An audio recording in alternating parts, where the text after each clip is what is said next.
With news of a Film 90 special, here's Barry Norman. In New York, I've been talking to Warren Beatty about stardom, his reputation as the Casanova of his generation, and about his new blockbuster movie, Dick Tracy.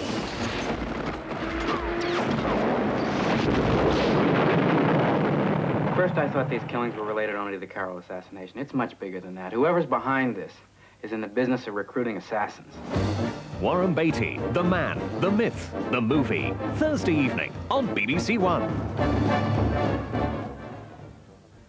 Continuing the Moviedrome season of cult films on BBC2 at 10:50, Robert Morse, Rod Steiger, John Gielgud and Jonathan Winters head the cast of The Loved One, an outrageous black comedy based on Evelyn Waugh's satire on the American way of death.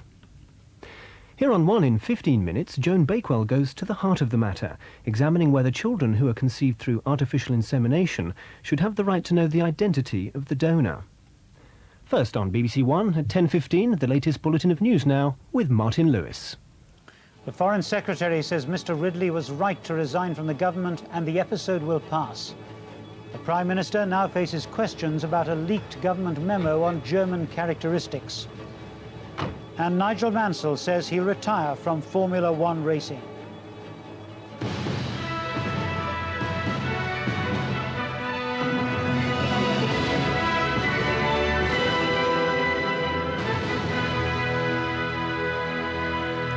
Good evening. The government is trying to repair the damage caused by the criticism of Germany and Europe that led to yesterday's resignation of the Trade Secretary, Nicholas Ridley. The Foreign Secretary, Douglas Hurd, said he was just amazed by Mr. Ridley's remarks, though thought he was right to resign and that the episode would now pass. He also thought that a leaked record of a meeting at Chequers attended by the Prime Minister, which listed supposed German national characteristics, would have little effect on Anglo-German relations. The characteristics included angst, aggressiveness, assertiveness, bullying, egotism, inferiority complex and sentimentality. Mr. Hurd said the meeting's overall verdict on Germany's intentions was favourable.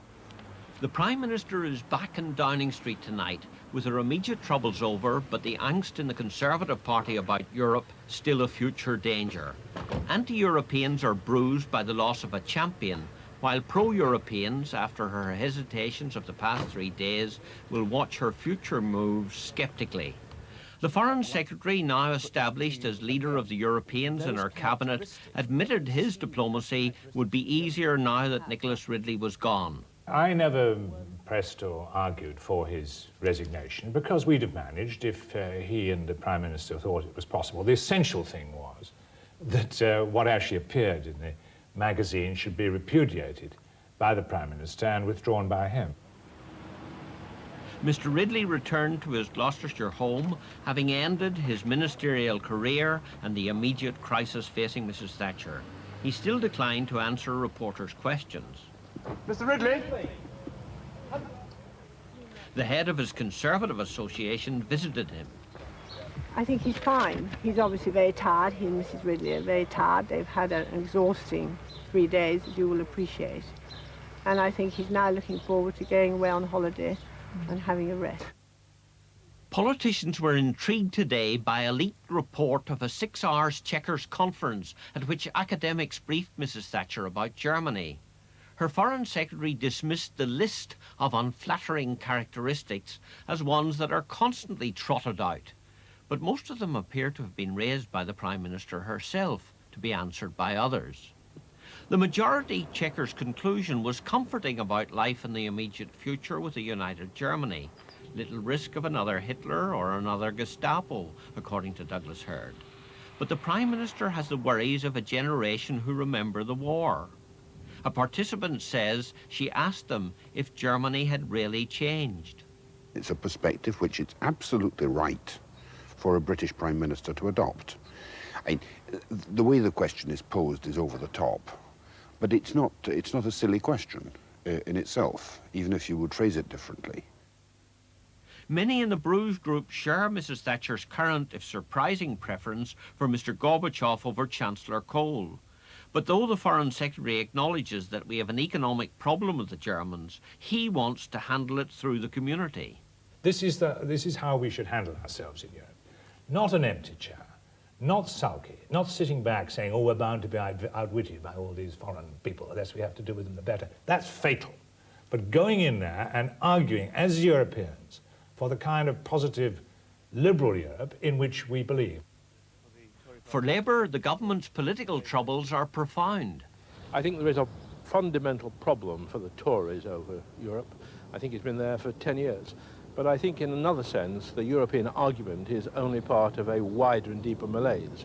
What we've seen over the last 4 days is a government in terminal decline. For the Cabinet, this resignation reduces the temperature, though the Prime Minister's sternest Tory critics think a leadership challenge in November is more probable again.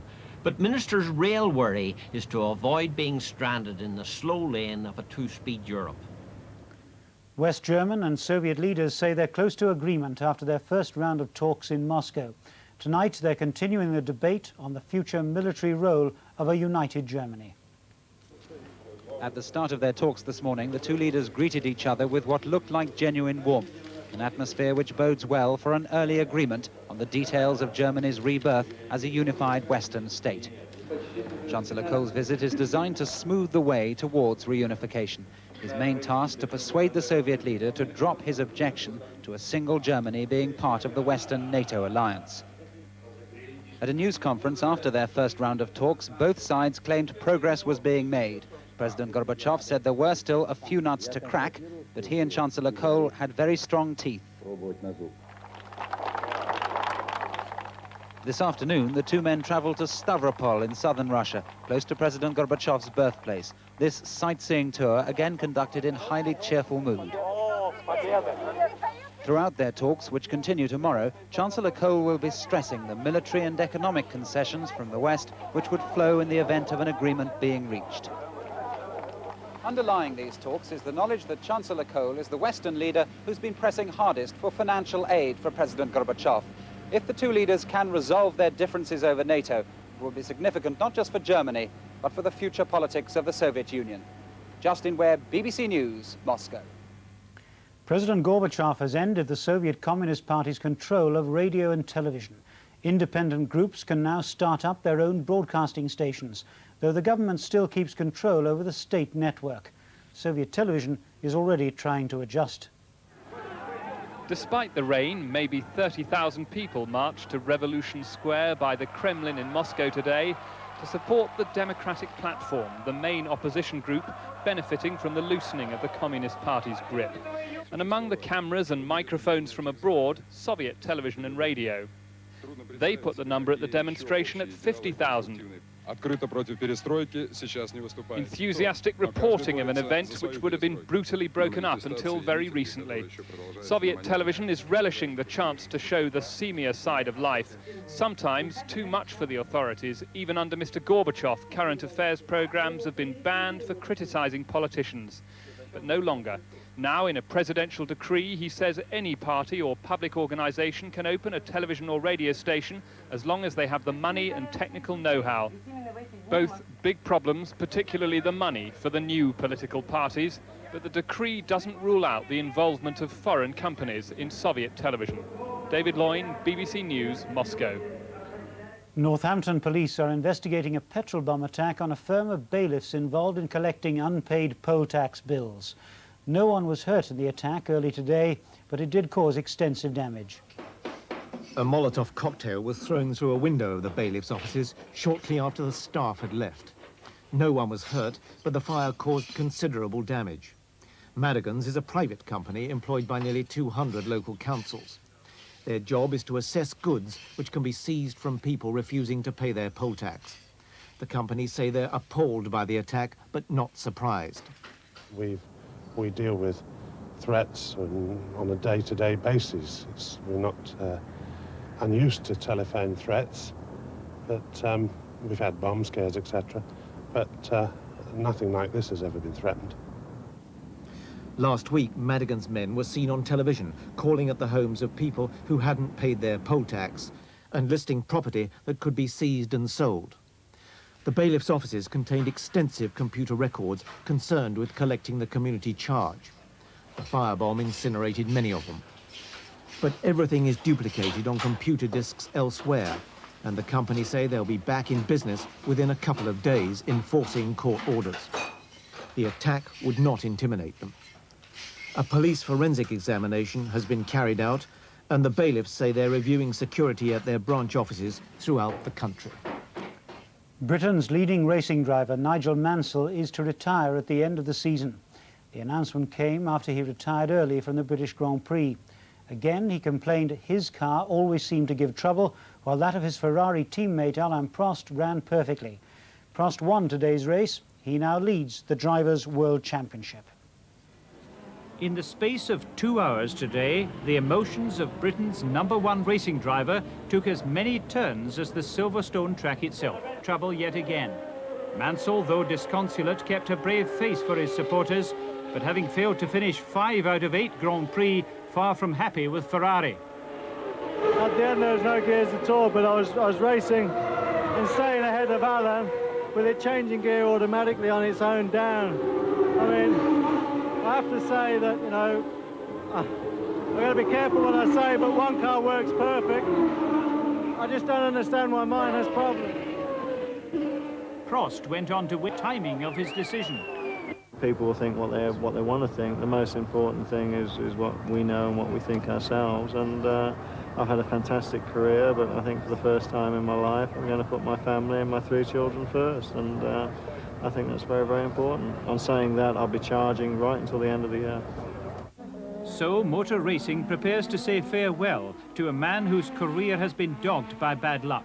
In one 20-month period driving for Williams, he won more races than any other driver. But the World Championship eluded him. Twice, including this unhappy finish in Adelaide, the title lost by failure in the very last race. Mansell's fans saw him as something of a boy's own hero. Britain and motor racing in general will most certainly miss him. In the Sunday Cricket League, it's been a good day for bowlers.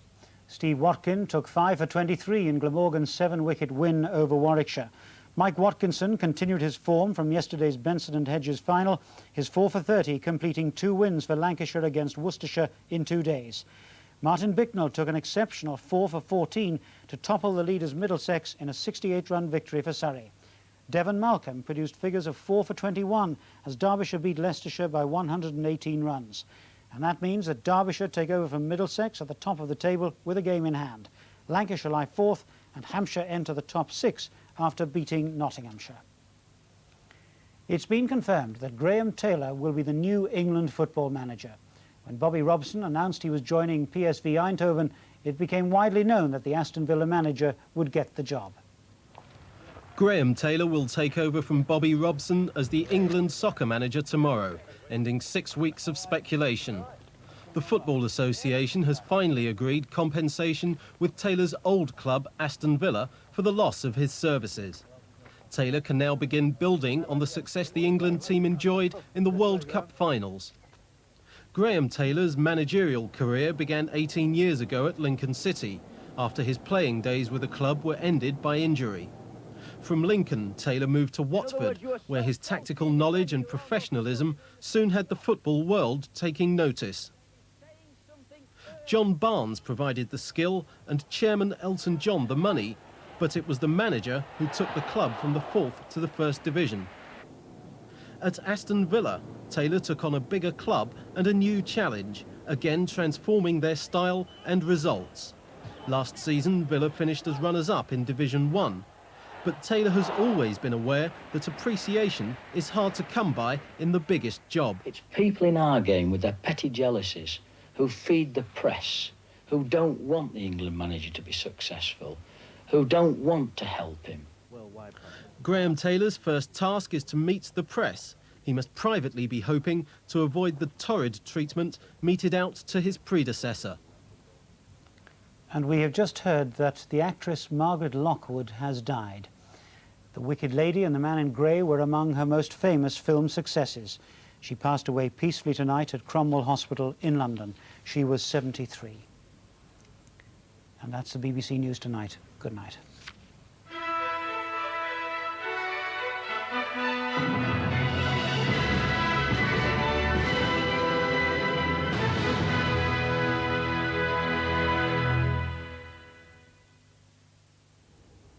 Hello, St Swithin brought two things to the British Isles today. The hottest day of the year so far, 32 degrees Celsius, 90 degrees Fahrenheit, but also a lot of rain and some heavy thunderstorms across Ireland, Wales, Northern England and into Scotland. There is a bit of a change coming along, but mind you, the air in the south tomorrow will still be very warm and humid, and the temperatures may be as high as 28 degrees Celsius, much more pleasant in the west and in the north. There's the system that brought all the rain today, a little area of low pressure over northern England. That's going to clear across through Scotland and northern England fairly quickly, but it's going to take its time before it clears through East Anglia and the southeast, high pressure building behind it. So tonight the rain crossing Scotland, though there'll still be some around in Shetland and northeastern England. Coming further south, just the risk of the odd heavy shower around. Quite a humid night too in the south, the temperatures no lower than 18 degrees Celsius, and quite misty too with some fog patches, much fresher in the northwest. Tomorrow we'll still have some cloud down the east, but more especially into East Anglia, central and southeastern parts of England, still fairly misty.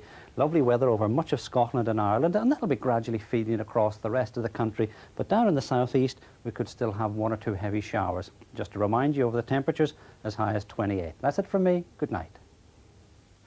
Starting this Tuesday, a new series enters the lives of 5 Notting Hill families during the run-up to the famous Carnival. Carnival has a lot of meaning for me. It's a peaceful thing. You can dress up in whatever you want and nobody's going to say a word because it's Carnival. This week, Bubbles on music and his children. If I didn't love them or the show, if I didn't love them, or if they do something that will offend me, such offend my tribe or offend the Shaolin Temple, I'll cut them off. Bubbles Story, Carnival Street, Tuesday at 8:30 on BBC1.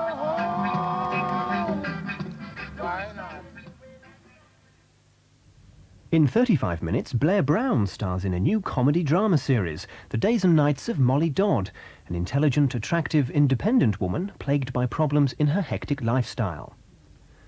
First on BBC1, Heart of the Matter. Joan Bakewell examines whether children who are conceived through artificial insemination have a right to know the identity of the donor.